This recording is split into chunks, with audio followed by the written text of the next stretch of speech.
Bukan lambat kahwin tu yang menyebabkan mati pucuk. Lambat kahwin dah. Okey, lepas tu masalah kena? Masalah pagi-pagi duk naik dia. Awak umur apa? 48. 48. Nikah dah? Tak nikah lagi? Tak ada calon lagi? Ada dah tapi Milih ingat? Bukan masalah milih. Dah? Ada dah tapi dah barang duk apa sihat. Lama dah. Mana? Duk sihat mana tau? Duk sihat mana lama dah.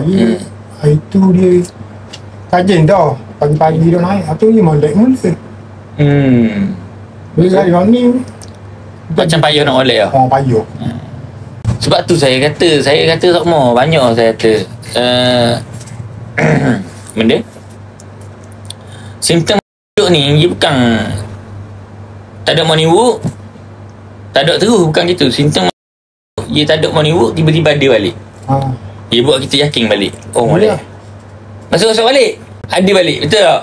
Tu teruk dah benda ni kadang tu. Lepas tu sampai masa teruk tu lah. Kau lama macam kau rosok tu kau banyak hari. Kau panjang rosok tu. Tu lah.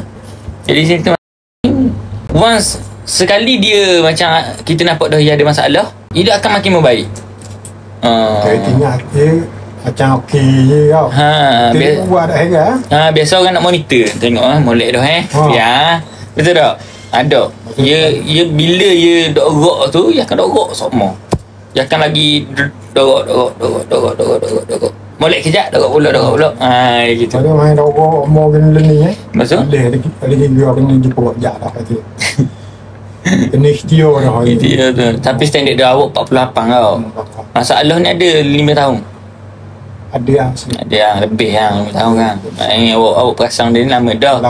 Cumanya dok tengok bos sejak hari. Jadi rasa macam tak ada. Dia ni setahun tengok. Jadi rasa macam tak ada biasa je, betul tak?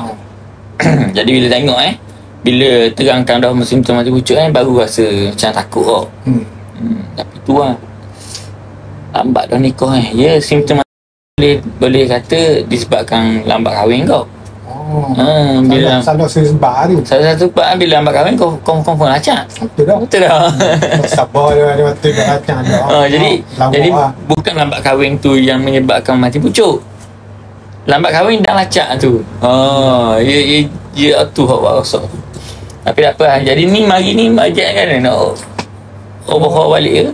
Nak buat suruh pulih balik lah. Nak betul-betul lah. Betul-betul. Nak buat 4 kali lagi Beli apa kan? Bulan ni haji main tak dengan abang? Tak haji. Tak pernah lagi? Tak. Sepanjang umur? Main tinggi. Sepanjang 45 tahun tak haji jumpa lagi abang? Barang dara lagi ni? Tak aku ada. Lagi pun ni macam aku. Kau ni macam? Biasa gini dengar apa? Jumpa burit nangis Ni aku lah. Kayak gini jumpa nangis. Aku lah. Jadi. Okey, jadi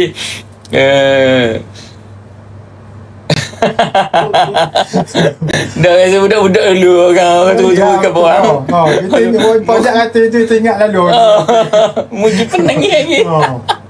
Ada ya. Okey, jadi